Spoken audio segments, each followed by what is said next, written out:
The Puck Portfolio with Andy MacNeil. Tuesday, November 28th. Lots of action to talk about, but I'm only going to focus in on the games that I have the most interest in from a betting perspective, right? It only makes sense to do so. The Islanders and the Devils. Look, Vitek Vanacek, he has the worst goals saved above expected in the NHL this season. He's allowed 8.2 goals above expected. That means that according to Evolving Hockey's model, an average goaltender would have allowed 8 fewer goals had they faced the same shot quality. On the other side, you've got one of the best tandems in the league, as Ilya Sorokin and Simeon Varlamov have each saved the team approximately 7 goals above expected year to date. That's as good as Linus Ullmark and Jeremy Swayman. So, like I said, one of the best tandems in the league. I don't think the Islanders are a good team. Their specialty is goaltending.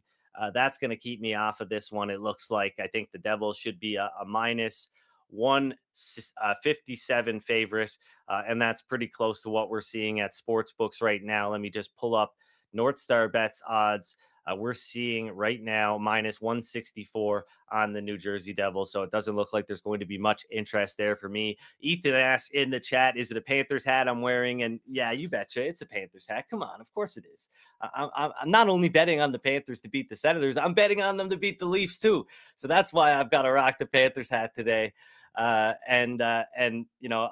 was trying to wait till later in the show to do the big reveal, but Ethan, I mean, he's always pretty keen on what hat I'm wearing. So anyways, let's talk about the Carolina Hurricanes. They're going to be a lot more dangerous going forward if Andrei Svechnikov continues to look as good as he did on Sunday. Svechnikov played 15 and a half minutes of ice time against the Blue Jackets on Sunday, and he finished the game with 1 goal, the game winner, really nice one, 2 points, so he had an assist.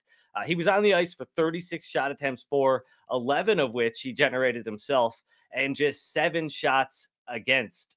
So pretty incredible stuff there from Andrei Svechnikov, who has had a long road back to getting, to being one of the best snipers in the NHL. But just when I think I'm out, the Flyers pull me back in, right? There's enough value here. They're going to face some tough competition with games against Carolina, New Jersey, Pittsburgh, and Colorado. Pittsburgh twice, by the way, and Colorado coming up in the next 2 weeks. So we're really going to learn a lot about the Flyers. I mean, if they're not getting some respect by the end of this run and they're still, holding their heads above water here, something's wrong. Philly, they're a top 10 team in expected goals, and we're roughly a quarter of the way through the season already. So the model says the Flyers odds are too long, not long enough for a 1 unit play, but long enough for a half unit play on the Philadelphia Flyers at plus 135. The current odds at NorthStar Bets, the model thinks the odds should be plus 128. So pretty thin edge there, but an edge nonetheless. But yeah, let's talk about the Panthers. Like I said, they'll be playing tired against the Maple Leafs on Tuesday after playing the Senators in Ottawa on Monday. Hopefully it'll be after a win, so they'll have a little bit more maybe jump in their step. But Bobrovsky, he is 17-11-1 against Toronto all time, regular season and playoffs, and he's obviously had success against them recently. So I expect him to get the start against the Maple Leafs on Tuesday. Not sure if anything has changed there in the last few minutes since I have began recording. I'm just gonna check here really quick.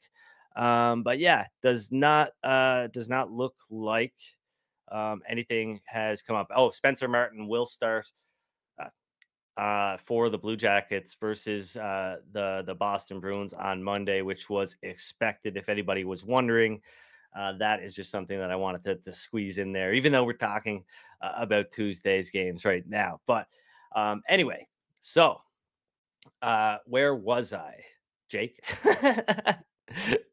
Still talking about the possible Florida Panthers Ontario sweep. Yeah. Yeah, the Ontario sweep. Let's call it the Ontario sweep. Hashtag Ontario sweep.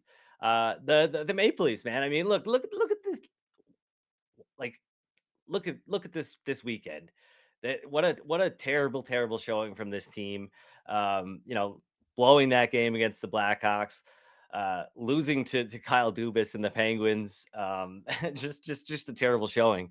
And now you're going to give me the Panthers, even on the second half of a back-to-back, at plus 140 right now, plus 138, sorry, at NorthStar Bet. There is a plus 140 out there, maybe at one other sports book, so shop around, but plus 138, great odds. I'll risk 1 unit on the Panthers to beat the Maple Leafs and hopefully complete the Ontario sweep. But yeah, this Maple Leafs team, they're mid. They are mid. There is nothing really special about this team right now.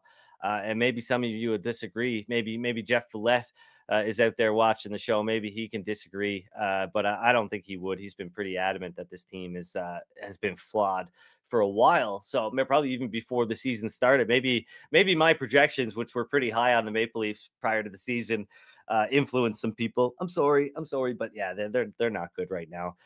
Good maybe, but not great for sure. So give me plus 140, plus 138 on the Florida Panthers. 1 unit to win 1.3138 units on the Florida Panthers. Let's complete that sweep. St. Louis and Minnesota, the Wild, they're really struggling with both Philip Gustafson and Marc-Andre Fleury ranking among the bottom 5 goaltenders in GSAX, goals saved above expected. But it's not just goaltending. Kaprizov, he hasn't been as impactful. He's been good, but not as impactful as he has been in the past. Matthew Boldy has not looked the same since his injury in a game versus the Maple Leafs earlier this season.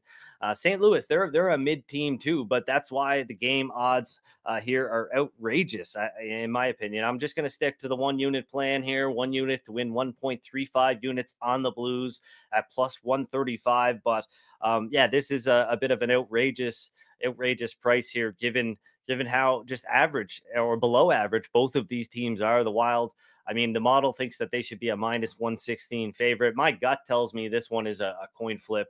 And I'm very happy to bet plus 135 on the St. Louis Blues, regardless of who's in goal, whether it's Joel Hofer or Jordan Binnington.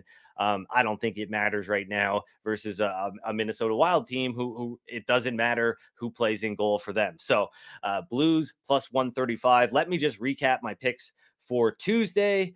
Of course, we've got the Panthers at plus 138. We've got the Flyers. This is just a half unit play at plus 135 to beat the Carolina Hurricanes, and the Blues at plus 135, 1 unit play to beat the Minnesota Wild. That in addition to my bet for Monday, minus 130 on the Florida Panthers to beat the Ottawa Senators. But yeah, that's pretty much it. I am not going to focus on a lot of games that I don't have interest in. Of course, we got the Penguins in Nashville taking on the Predators on Tuesday. The Stars in Winnipeg.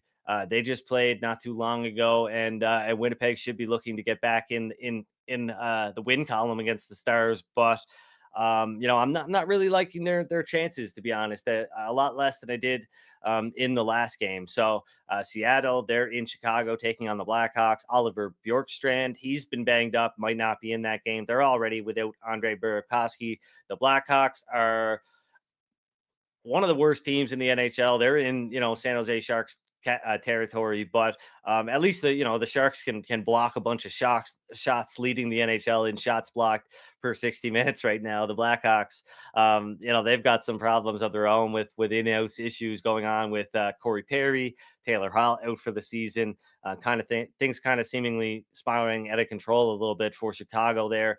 We've got Tampa Bay and Arizona. I might have a little bit of interest in the Coyotes, who have not been playing as well. I know they're coming off a 2-0 shutout over the Vegas Golden Knights, but they've not been playing as well as they were to start the season. So I'm a little bit wary of the Coyotes, and of course, not sure if it's going to be Andre Vasilevsky or Jonas Johansson in goal for the Lightning in that one.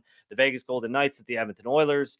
Vegas, they'll be tired playing Calgary second half of a back-to-back. Edmonton, I don't know, maybe the hype train, I think, is starting to get a little bit too out of control after a couple of big wins. They've outscored teams 5-0 and 8-2 in their last 2 games.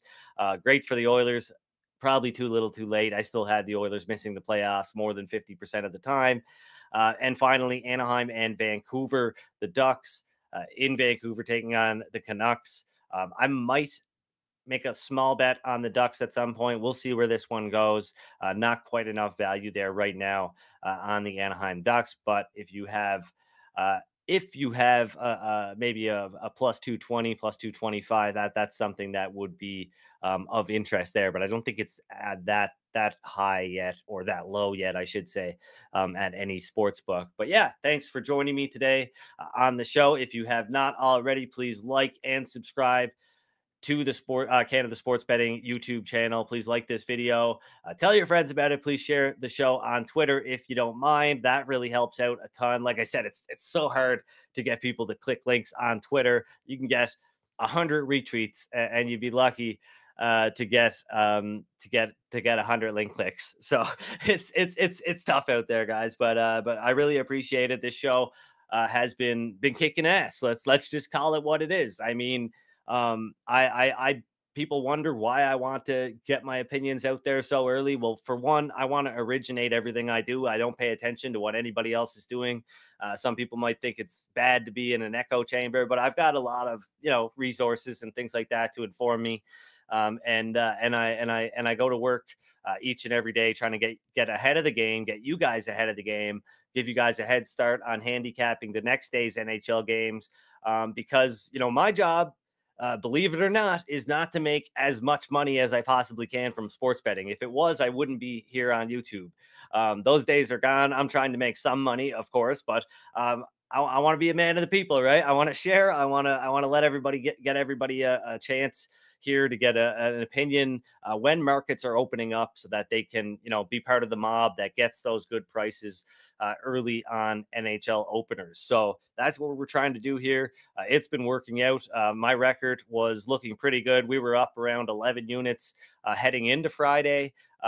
Going 8-1 over the weekend has only increased the profit, the ROI, everything. I didn't get a chance to update the betting record for presentation purposes yet, but I will on Tuesday's show. We will take a look at it, and it'll look a lot better than it did in last time around. So yeah, I appreciate you guys checking this show out every day. I know there's a lot of you. I know there's people from all over the world. Got a comment from Sweden the other day, one from Belgium. My wife, I mean, ever since I started shaving my head, sometimes she calls me Mr. Worldwide, the pit bull thing. But yeah, so maybe I am Mr. Worldwide, eh? Thanks for joining me. This has been a fun show. Hope you guys have gotten something out of it. Good luck with your Panthers bet on Monday. Any other bets you make, whether you tail me or fade me, good luck.